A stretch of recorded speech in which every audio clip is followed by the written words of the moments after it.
Hello guys, welcome back. तो आज हम शुरू करेंगे chapter 3 motions of the earth, geography class 6th NCERT का। इससे पहले हम बाकी 2 चैप्टर्स कर चुके हैं। अगर आपको बाकी के 2 चैप्टर्स देखने हैं, फर्स्ट एंड सेकंड चैप्टर, तो आप मेरी पिछली वीडियोस देख सकते हैं। तो बिना किसी देरी के चलिए शुरू करते हैं। मोशंस ऑफ द अर्थ।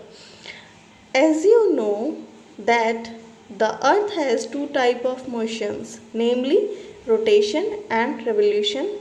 अर्थ के हमारे 2 मोशन होते हैं, सबको पता है, रोटेशन और revolution. Rotation is the movement of the earth on its axis. Rotation क्या होता है? ये अर्थ का एक्सिस है। हमने पिछले चैप्टर में एक्सिस के बारे में पढ़ा था। एक्सिस के अराउंड जब हमारी जो अर्थ है, जो भी उसकी मूवमेंट होती है, उसको हम क्या कहते हैं? Rotation. The movement of Earth around the Sun in a fixed path or orbit is called revolution।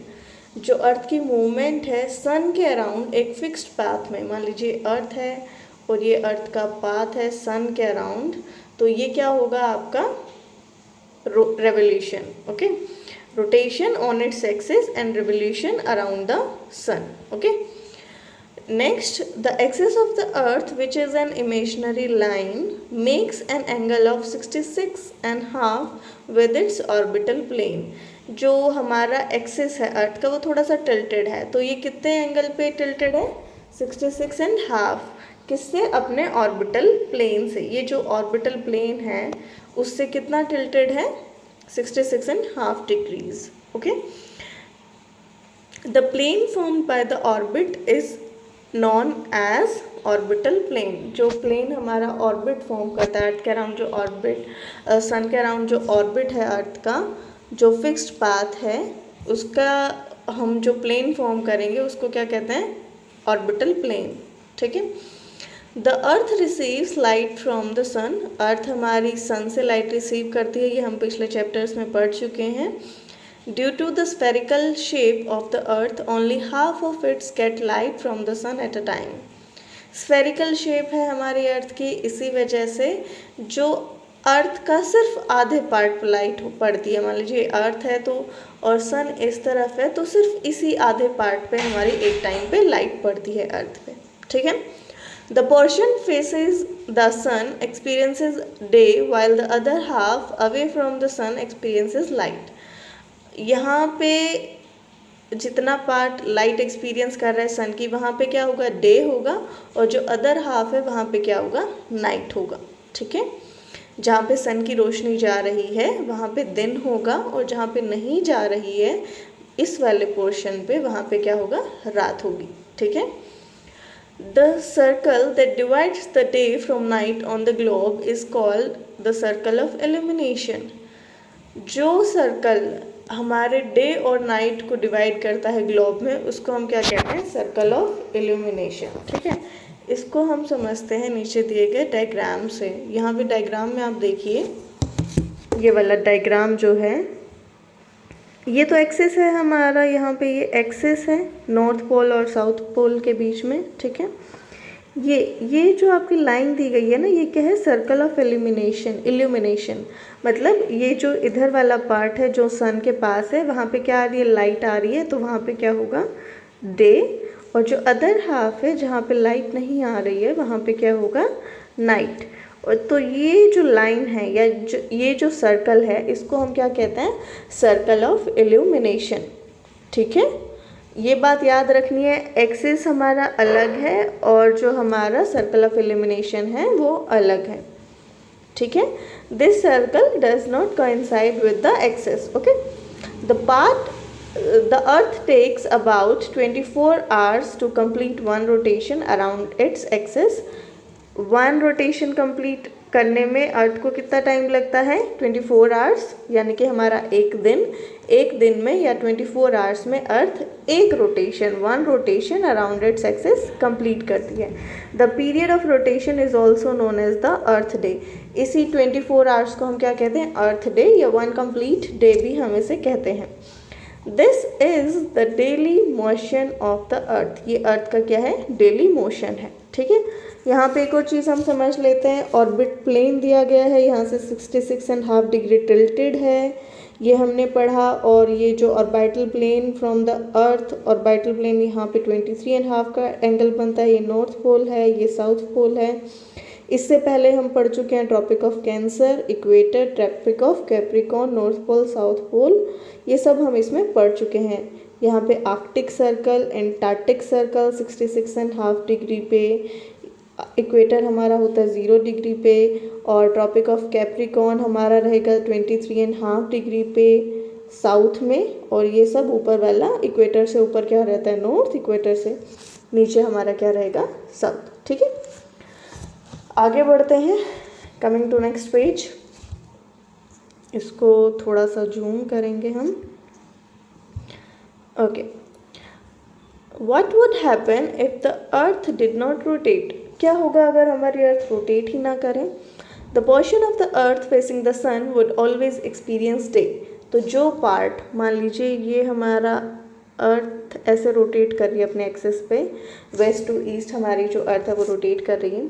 In case अगर अर्थ रोटेट नहीं करेगी तो जो पार्ट अर्थ का सन फेसिंग होगा, ये सर्कल ऑफ इल्यूमिनेशन हम बना लेते हैं, तो इतने आधे पार्ट पे हमेशा दिन रहेगा और उतने पार्ट पे हमेशा रात रहेगी अगर हमारी अर्थ रोटेट नहीं करेगी। ठीक है, और यहाँ पे जितने में दिन रहेगा तो वहाँ पे कंटिन्यूस गर्मी भी रहेगी, क्योंकि वो पूरा समय लाइट रिसीव कर रहा है, लाइट एंड हीट रिसीव कर रहा है सन से। ठीक है, the other half would remain in darkness and be freezing cold all the time. यहाँ पे हमेशा ठंड होगी, बहुत ज़्यादा ठंड। Life would not have been possible in such extreme conditions. ऐसी एक्सट्रीम कंडीशंस में जहाँ पे पूरा समय दिन ही रह रहा है, पूरा समय रात रह रही है, बहुत ज़्यादा गर्मी हो रही है, बहुत ज़्यादा सर्दी हो रही है, अगर ऐसी एक्सट्रीम कंडीशंस होंगी तो यहाँ पे लाइफ पॉसिबल नहीं होती। ठीक है, the second motion of the earth around the sun in its orbit is called revolution. बात करते हैं सेकेंड मोशन के अर्थ के, तो वो होगा रेवोल्यूशन। ठीक है, जो हमारी अर्थ अपने ऑर्बिट में सन के अराउंड घूमती है, दैट इज इट्स रेवोल्यूशन। उसको हम क्या कहते हैं? रेवोल्यूशन कहते हैं। It takes about 365 and 365 is to 1/4 days, यानी कि 365 कंप्लीट डेज एंड 1/4 डे, यानी कि 1 ईयर। ये जो 1/4 है ये 4 डेज में कंप्लीट होके हमारा एक पूरा दिन हो जाता है, और इसीलिए हमारा हर 4th ईयर क्या होता है? Leap year. ठीक है, 365 इज टू 1/4 डेज। ठीक है, वैसे तो हम मानते हैं कि 365 डेज का ईयर है, but this 1/4 is also included, and this is included on the 4th year which is our leap year। इसीलिए लीप ईयर में कितने दिन हो जाते हैं फिर मिल मिला के? 366 days। Okay, we consider a year as consisting of, ये सब मैंने आपको बता दिया है। नेक्स्ट, डू यू नो में पढ़ते हैं, the ancient Indian astronomer Aryabhatta has stated that the earth is round and rotates on its axis. हमारे जो एंशियंट एस्ट्रोनॉमर थे आर्यभट्ट, इन्होंने पहले ही बता दिया था कि अर्थ जो है वो राउंड है और अपने एक्सिस पे घूमती है। ठीक है, कमिंग टू दिस डायग्राम का भी स्किप करते हैं, आगे पहले ये वाला पार्ट कंप्लीट करेंगे। लीप ईयर वाला मैंने अभी आपको समझा दिया कि हर साल जो 6 घंटे बचते हैं वही मिला के बाद में हमारा लीप ईयर हो जाता है। आपका जो 366th डे होता है लीप ईयर में वो बन जाता है 6 × 4 आवर्स करके। हर साल हमारे 6 घंटे यानी कि 1/4 जो लिखा हुआ है यहाँ पे 365 इज टू 1/4, 1/4 यानी कि 6 आवर्स। ठीक है, वो सब जुड़ने के बाद हमारा लीप ईयर बन जाता है। ये हमने कंप्लीट कर लिया। It is clear that the earth is going around the sun in an elliptical orbit. Notice that throughout it orbit earth is inclined in the same direction. पूरे orbit के दौरान, पूरी अपनी मूवमेंट के दौरान जो अर्थ अब इस पोजीशन में अगर इंक्लाइंड है तो इसी पोजीशन में इंक्लाइन रहेगी। यहाँ पे जो आपका 66.5 डिग्री का एंगल बन रहा है वही सेम एंगल यहाँ पे कंटिन्यू करेगा। A year is usually divided into summer, winter, spring and autumn seasons. Seasons change due to the change in the position of earth around the sun. इसके बाद हम अभी सीजन्स के बारे में पढ़ेंगे। ऊपर जो ये डायग्राम है इसके बारे में हम पूरा पढ़ेंगे, समझेंगे कि कैसे कैसे हमारे सीजन्स फॉर्म होते हैं। जो हमारी अर्थ की रोटेशन रेवोल्यूशन है अराउंड द सन, उसकी वजह से अलग अलग पोजीशंस के कारण जो है सीजन्स हमारे होते हैं। ठीक है, इसके बाद आगे यहीं से हम शुरू करेंगे।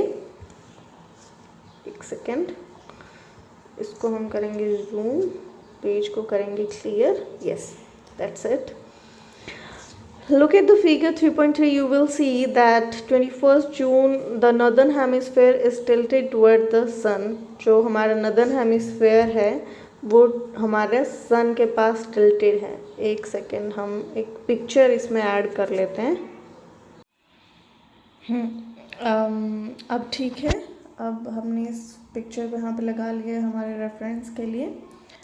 अब हम यहाँ से पढ़ेंगे।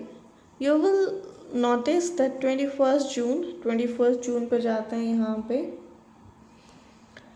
The northern hemisphere is tilted towards the sun। जो northern hemisphere है हमारे, ये जो northern hemisphere है ये sun की तरफ क्या है, tilted है। The rays of the sun fall directly on the tropic of Cancer। जो हमारी rays हैं sun की वो directly हमारे tropic of Cancer पे यहाँ पे पड़ रही हैं। As a result, these areas receive more heat। इसी वजह से यहाँ पे क्या होगा, ज़्यादा हीट रिसीव होगी। The areas near the poles receive less heat as the rays of the sun are slanting। क्योंकि जो सन की रेज हैं वो भी थोड़ी सी तिरछी रहेंगी, इसलिए जो पोल्स हैं हमारे वहाँ पे सबसे कम हीट जाएगी। इसको थोड़ा क्लियर करते हैं।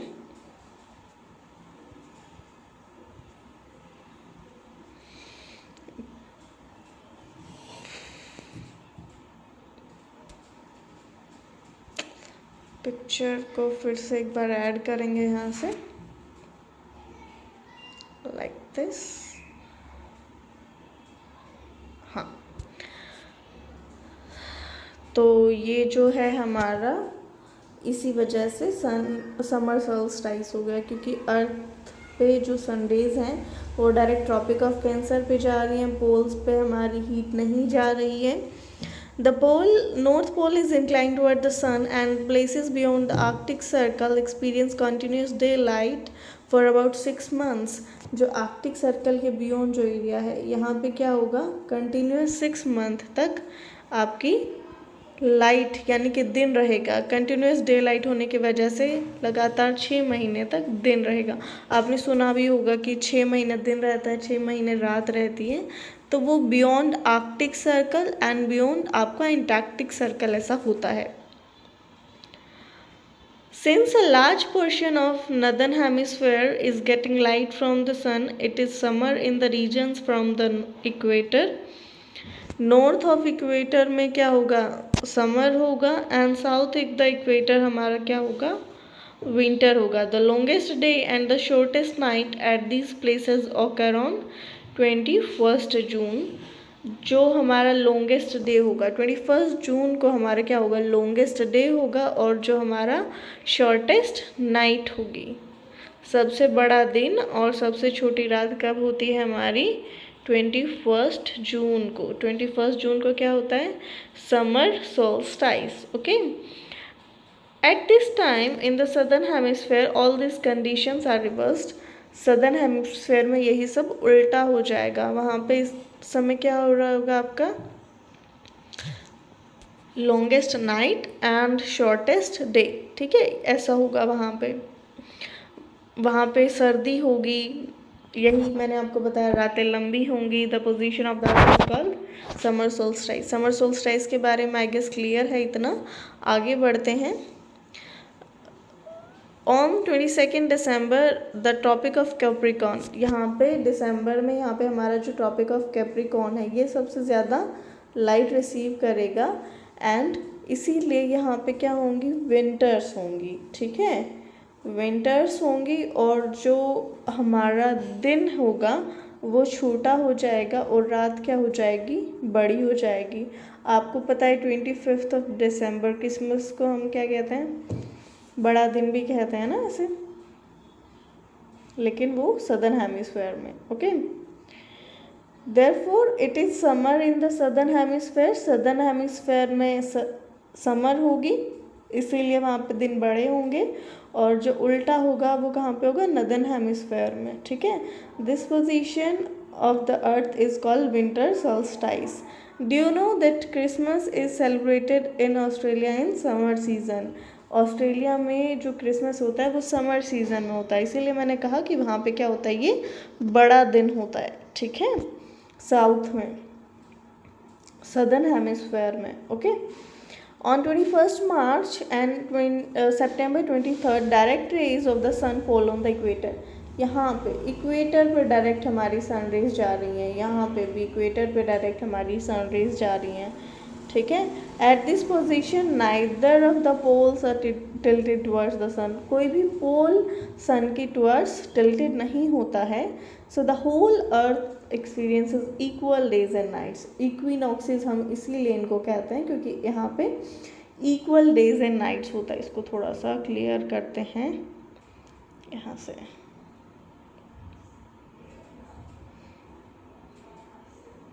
हाँ, तो हमारा क्या रहेगा, 21 मार्च को और 23 सितंबर, इन 2 दिन क्या होता है, इक्विनॉक्स होता है। Equinox, equal days and nights. Equinox का मतलब क्या होता है, इक्वल डे एंड नाइट पूरे अर्थ पे, क्योंकि कोई भी पोल हमारा टिल्टेड नहीं होता है यहाँ पे। जो इक्वेटर है वो अर्थ की तरफ होता है, जो लाइट है, सनरेज है, वो डायरेक्ट इक्वेटर पे बढ़ रही होती है, इसीलिए equinox, equal days and nights. On 23rd September it is autumn season in the northern hemisphere and spring season in the southern hemisphere. सितंबर में अगर हम बात करें तो नदर्न हेमिस्फेयर में हमारा क्या होगा, ऑटम होगा, यहाँ पे लिखा भी हुआ है ऑटम नदर्न हेमिस्फेयर में, और सदर्न हेमिस्फेयर में स्प्रिंग।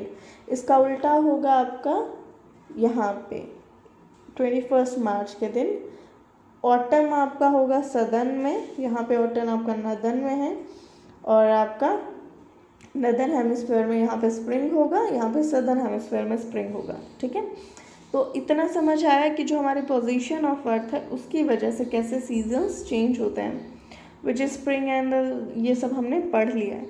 तो इस चैप्टर में इतना ही। अगर आपको कोई भी डाउट्स हैं, कोई भी क्वेरीज हैं, तो आप कमेंट सेक्शन में हमें लिख के बता सकते हैं। आज के लिए इतना ही। Thank you, bye bye.